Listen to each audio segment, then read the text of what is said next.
你好, je suis Jane. Aujourd'hui, je vais vous parler du festival des bateaux dragons, Duanwujie. Elle a lieu le 5e jour du 5e mois du calendrier lunaire.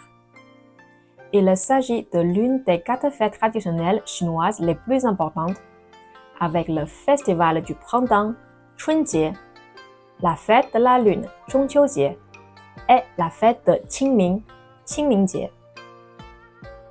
En Chine, cette fête s'appelle Duanwujie, dont la traduction littérale est le festival du milieu de l'année. En français, nous l'appelons le festival des bateaux dragons, Longzhoujie, en raison des courses de pirogues qui ont lieu à cette période. La légende la plus connue autour de cette fête est celle du poète Xu Yuan, qui s'est suicidé en se jetant dans la rivière Miluo. Xu Yuan est un poète, ministre et patriote chinois de l'état de Chu pendant la période du royaume combattant, qui a vécu au IVe siècle avant Jésus-Christ. Xu Yuan était profondément loyal envers son pays et souffrait énormément de voir son état affaibli et menacé par les autres royaumes en guerre. Il a proposé de nombreux plans et conseils stratégiques pour renforcer l'état de Chu. Cependant, ces suggestions ont été rejetées par le roi. Finalement, l'état de Chu a été envahi par l'armée de Qin. Dévasté par la chute de son état bien-aimé, Xu Yuan a exprimé sa tristesse et son désespoir à travers ses poèmes.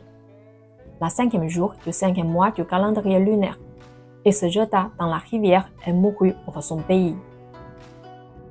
Les 5 traditions qui sont liées à ce festival. Le premier, Longzhousai, la course des bateaux dragons. La course des bateaux dragons est la coutume la plus importante de cette fête. Chaque année, des courses remarquables sont organisées dans les différentes régions de Chine. Les bateaux en bois sont façonnés et décorés sous la forme d'un dragon. La deuxième, Chizongzi, la dégustation de poulets de riz. Les zongzi sont des poulets de riz gluants enveloppés dans des feuilles de bambou. Les zongzi peuvent être farcis avec une variété d'ingrédients, tels que du porc mariné, des haricots mangs, des jaune d'œufs salés, des champignons shiitake, des pâtes de haricots rouges, etc. La troisième, 悬挂艾草和菖蒲, suspendre d'armoires chinoises et calamus. Pour se protéger contre les maladies estivales, les Chinois ont pour habitude d'accrocher des branches d'armoise et de calamus à leur porte. Il s'agit d'une herbe médicinale très importante qui repousse les moustiques, tue les insectes et purifie l'air. La quatrième, 挂香囊, porter des sachets d'herbes médicinales. Pendant cette période, les Chinois ont également pour habitude de porter des sachets d'herbes médicinales parfumées pour se protéger contre les maladies et les mauvais esprits. La cinquième, 喝雄黄酒, boire du vin de realgar. Le realgar est un médicament traditionnel chinois. Ce vin est censé protéger contre les maladies et les maux.